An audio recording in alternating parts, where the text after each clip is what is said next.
Selamat datang ke channel Jucong, dan hari ini kita akan sambung untuk bab 2 matematik tingkatan 1, di mana kita akan tumpukan perhatian kepada subtopik 2.1b faktor perdana. Jadi pertama sekali kita kena faham dahulu apa maksud faktor perdana ini. Jadi faktor perdana ni sebenarnya ialah faktor yang juga merupakan nombor perdana. Dan apa pula nombor perdana ini ialah nombor yang hanya boleh dibahagi tepat dengan satu dan diri sendiri sahaja. Jadi contoh nombor perdana ni mula daripada 2, iaitu 2 ni hanya boleh dibahagi dengan 1 dan juga diri sendiri iaitu 2. Lepas tu adalah 3, 5, lepas tu 7, 11, 13, 17 dan sebagainya. Jadi kalau kita perhatikan nombor-nombor di sini, setiap nombor ini hanya boleh dibahagi dengan 2 nombor, iaitu 1 dan diri sendiri. Jadi perhatikan di sini, dalam nombor perdana ini sebenarnya kita hanya ada satu nombor genap sahaja, iaitu 2. Sebab kenapa? Sebab nombor genap yang lain tu semuanya boleh dibahagi dengan 2. Maka dalam nombor perdana ni hanya satu nombor genap, iaitu 2. Lepas tu selebihnya semuanya adalah nombor ganjil. Dan anda perlu hati-hati, bukan semua nombor ganjil tu adalah nombor terperdana, sebab ada nombor ganjil yang boleh dibahagikan dengan nombor yang lain. Contohnya apabila kita lihat 9 ni boleh dibahagi dengan 3. Jadi nombor yang boleh bahaginya sudah lebih daripada 2 lah, iaitu untuk layak menjadi nombor perdana ni, dia hanya boleh dibahagikan dengan 1 dan diri sendiri sahaja. Begitu juga kesnya untuk 1 ni, sebab 1 ni hanya boleh dibahagi dengan 1, iaitu sudah diri sendiri. Jadi 1 ni hanya boleh dibahagi dengan satu nombor. Itulah kenapa 1 tu bukan nombor perdana. Jadi untuk layak jadi nombor perdana ni, dia mesti ada syaratnya, iaitu mesti dibahagikan dengan 2 nombor sahaja, iaitu 1 dan diri sendiri. Jadi begitulah syaratnya atau maksud untuk nombor perdana ni. Jadi untuk menentukan faktor perdana ni sebenarnya kita ada 3 kaedah lah. Jadi untuk contoh ni saya akan bincangkan ketiga-tiga kaedahnya. Selepas tu untuk latihan pula saya akan pilih kaedah yang paling senang dilakukan, iaitu pembahagian berulang lah. Jadi kaedah yang pertama itu dipanggil sebagai penyenaraian faktor tu. Maksudnya adalah kita senaraikan semua faktor tu, dan daripada semua faktor tu kita kena pasti faktor perdana iaitu merupakan faktor dan juga adalah nombor perdana. Jadi pembahagian berulang adalah sesuatu kaedah yang anda mesti kena mahir, sebab selepas ni anda akan banyak gunakan pembahagian berulang. Dan yang ketiga tu adalah pokok faktor. Jadi mari kita bincangkan kaedah ni dengan satu contoh lah. Jadi perhatikan contoh di sini, tentukan faktor perdana bagi 30. Jadi di sini contoh ni saya akan bincangkan ketiga-tiga kaedahnya. Lepas tu saya akan pilih lah kaedah yang paling sesuai dilakukan. Jadi untuk pengiraan faktor tu seperti apa yang kita belajar dalam bahagian pertama, iaitu kita kena carikan semua faktor. Jadi semua faktor tu mesti kita akan faktorkan daripada 1 lah. Jadi bagi 1 kita dapat 30. Lepas tu 30 ni nombor genap, boleh bagi 2, 15.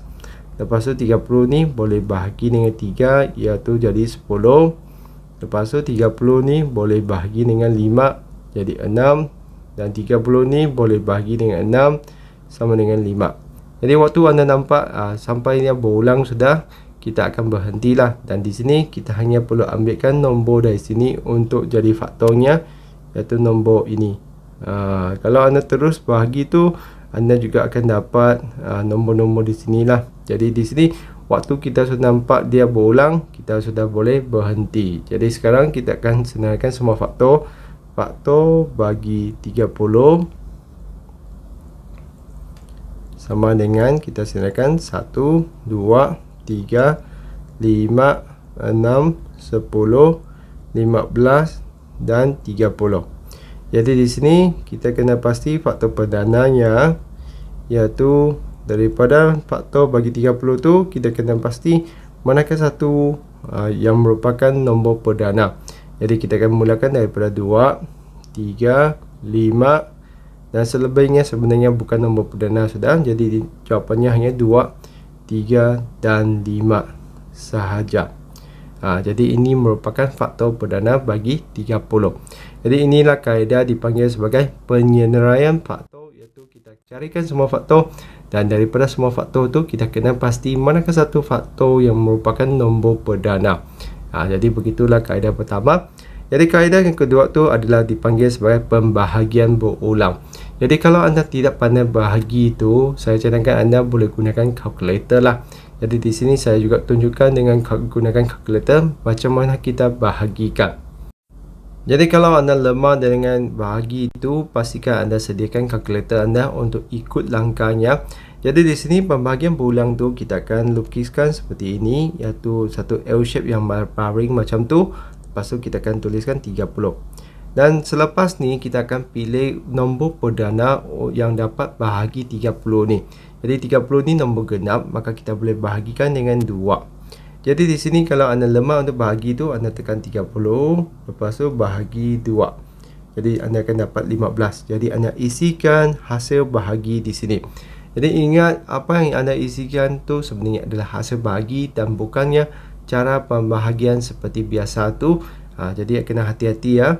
Selepas tu 15 tu kita kena fikir apakah nombor yang dapat bahagi lagi 15 ni dengan nombor perdana, iaitu 3. Jadi kita bahagikan 15 tu dengan 3. 15 bahagi dengan 3, kita dapat ni adalah 5. Lepas tu kita hanya perlu bahagikan dengan nombor perdana lagi, iaitu 5.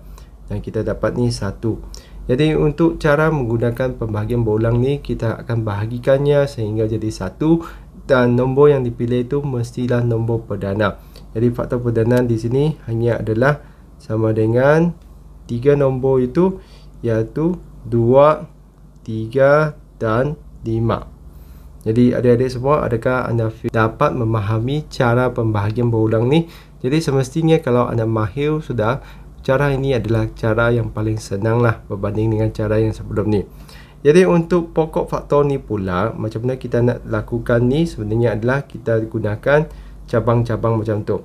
Jadi 30 ni anda tahu ni 2 darab dengan 15. Lepas tu 15 ni anda tahu ni adalah 3 darab dengan 5. Maka kita sudah siap untuk jawapan ni, iaitu faktor perdana di sini adalah sama dengan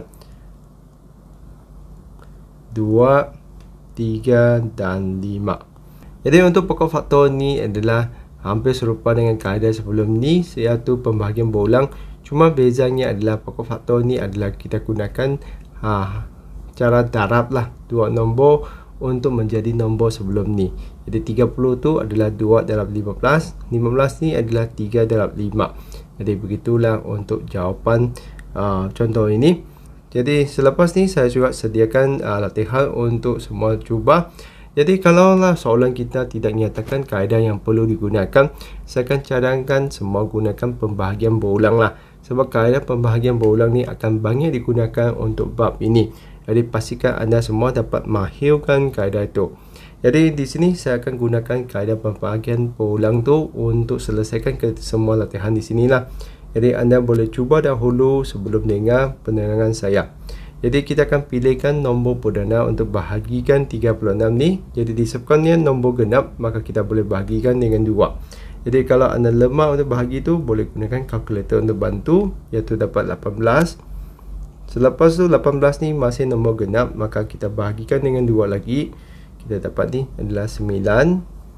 Lepas tu 9 tu sudah jadi nombor ganjil, jadi kita boleh bahagikan dengan 3 dan kita dapat 3. Bagi lagi 3 jadi 1. Jadi di sini kita akan nampak ada nombor perdana yang berulang tu, kita hanya ambil sekali sajalah. Jadi di sini kita punya faktor perdana tu adalah 2 dan 3.